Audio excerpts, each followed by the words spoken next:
All right, here is a video for section 4.1 and 4.2. They kind of go together. They're on polynomials. And so we're going to start with practice A, 4.1. It's asking us to do four different things. To write it in standard form, which means descending order. To state its degree means the highest exponent. The type, what kind of function is it when it's the highest exponent? And then the leading coefficient would be what's the coefficient of that highest exponent. So in this first one, the first thing we want to do is put it in standard form. Okay, so what I'm going to do is just number it like we just did, 1, 2, 3, 4. So for number 1, we want standard form. And so we need to put the 5x cubed first. And then you need the positive 4x squared second. And then we're going to use the minus 3x. And then we're going to put the minus 7. That's standard form because now they're all in order of exponents. Number 2 is asking us for the degree. The degree is 3 because that's the highest exponent. The next one is what type of function is that? Well, when that's a 3 power, when it's a third power, it's a cubic function. And then fourth one is the leading coefficient is a 5. That's the number that's in front of the biggest exponent. Number 2. So I guess the first question is decide whether it's a function. So number 2 is 1 is yes, but number 2 is no because of this negative exponent. That's going to make it rational because the x is now going to go on the bottom. You could really put that as negative 7 over x squared because the negatives go on the bottom, and that's not a polynomial function anymore. Now it's going to have a rational number in it. So that's a no. 3 is yes, and 4 is a yes. And it doesn't matter with the square root when it's on the 3. Now, if the square root was on the x, then it's a different story, but it's on the 3, so we're good. So on number 3, let's list them again. So for number 3, we need to put them in the right order. Okay, so x to the 4th. And then we have a x cubed, which is a minus 4x cubed. That's next. Then we need our negative minus 1/3 x squared. Then we want the 2x. And lastly, we want the 10. So that's number 1. That's going to be standard form. Number 2, that would be called it's a 4th degree. It has a degree of 4 because that's the biggest exponent. We call that a quartic function, like quarters, because 4. And the leading coefficient is just a 1 because that's the number in front of the x to the 4th power. Number 4 over here, let's go ahead and do that one. Number 2 we didn't have to do because it was not a polynomial function, but number 4 is. So let's list them for number 4. In order, we would put 8x squared, and then we would put minus radical 3x. Oops, not minus radical 3, and then the x. And then we would put plus 2. So it was already in standard form. Number 2 is we want to know what it's called, or no, its degree is a 2. And when you have a degree of 2, we call that quadratic. We were just talking about quadratic functions back in chapter 3. And the fourth one is going to be an 8. That's the leading coefficient. The coefficient in front of the biggest exponent. All right, 5, 6, and 7 are going to take some work, but I just wanted to, so you have the answers there so you can see how we're going to get that answer. But it's asking us to evaluate. So that means that's the same word as solve. And we want to put x as negative 1 into all of our x's. So it's going to have some exponents here. So I'll do number 5 right here, but the other ones we'll have to do somewhere else. So it's -2 times -1 to the 4th power plus -1 to the 3rd power plus 5 times -1 squared. I'm just taking out all the x's and I'm putting in a -1 minus 3 times -1 and then minus 7. Okay, so now what we're going to do there is simplify everything. Whenever you've got a even exponent, the negatives are going to come out positives because negative times a negative is always a positive. So that's going to be a 1. That's a -2 times a 1. So this is going to be a -2. Whenever your exponent is an odd number, a negative is going to stay that negative. So I'm going to bring down the -1 there. It's not changing. Here is another even, so that's going to make that come out as a positive 1. So 5 times 1 is going to be a positive 5. -3 times -1 is positive 3, so I'm going to bring down a plus 3, and then we have a minus 7. If we put all that together, -2 plus -1 is -3, plus 5 is a positive 2, plus 3 is a positive 5. Positive 5 minus 7 is a -2. And that answer checks to what we were supposed to get. So that is the first one. So that comes out as -2. Number 6, let's shift over to this side. Remember, you can pause the video and rewrite stuff if you need to. I'm just going to move to number 6 over here. It's going to have a lot of numbers, so we'll do it up here.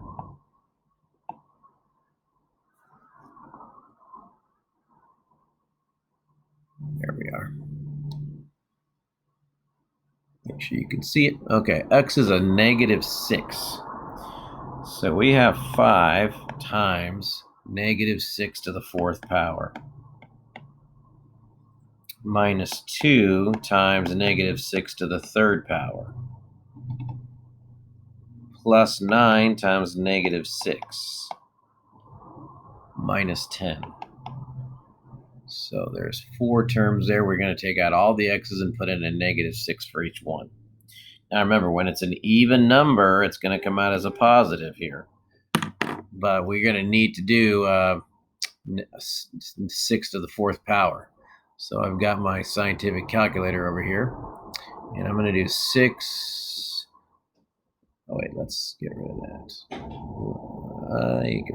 Let's get rid of that 2. We don't want 2nd power. We want 4th power. And that's going to be 1,296. So 1,296, and we're going to have to multiply that by 5. So let's go back to scientific and let's see if we can multiply that by 5. So 6,480. So this is 6,480. Now we want 6 to the 3rd power, -6 to the 3rd power. Now whenever this is odd, you're still going to get a negative. So let's go and put that in. And I can show you that here. I can put -6 in parentheses, -6 into parentheses, and then put this little thing and put 3rd power. And you'll see that your answer is still negative over here. So -216 is what we're going to get here, -216, but we still need to multiply that by this -2. So a -2 times a -216, you're going to see it's going to come back to a positive. So you're going to get positive 432. Okay, so plus 432. And then you're going to have a -54 and then a -10. So I'm just going to plug all of those into Desmos and get one answer. So I'm going to take my calculator and I'm going to clear everything and put 6480 And then we're going to add to it 432. And then we're going to subtract 54. And then we're going to subtract 10.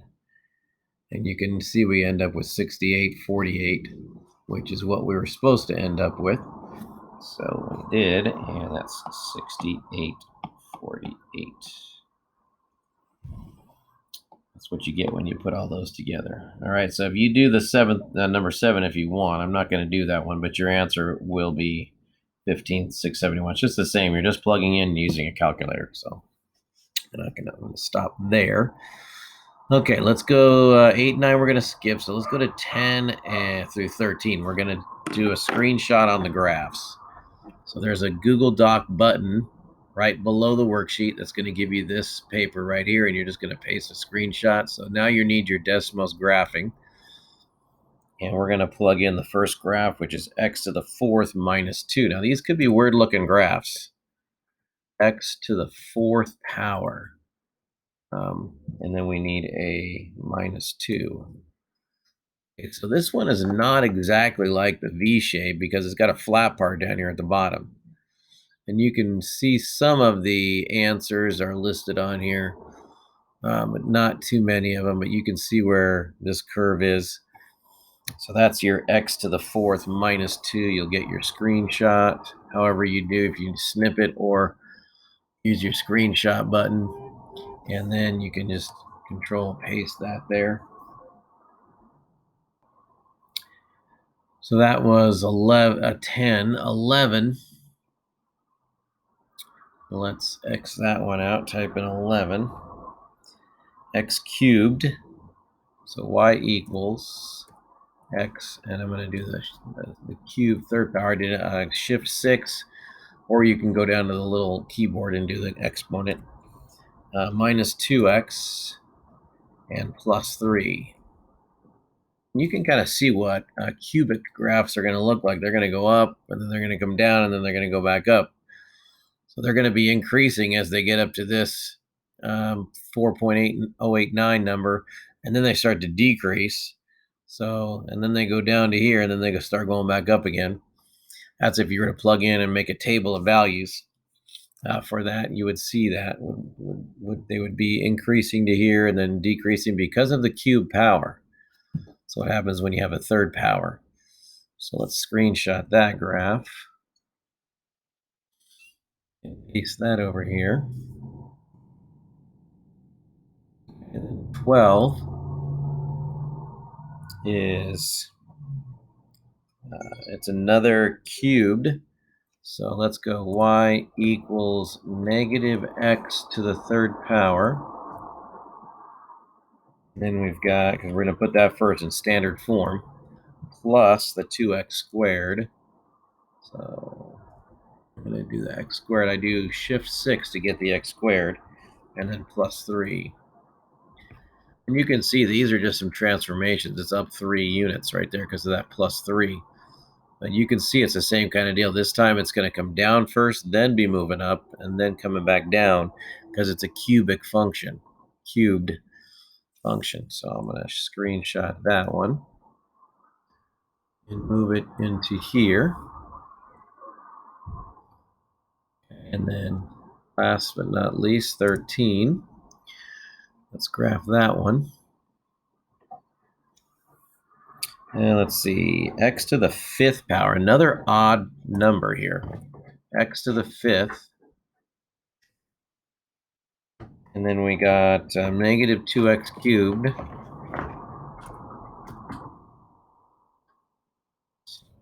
Shift 6 and x cubed. And then we want a plus 1. So plus 1. Make sure you get your graph exactly like you see it on the worksheet. That has a squiggly in here because of the 5th power and the 3rd power together. It's going to have some interesting little ways that it works. But as you read across the graph, it goes up, then it goes down, then it goes flat, then it goes down, then it goes back up. So you can see how as you read across what's going to happen to the graph. So let me screenshot that one. And now you have all your screenshots.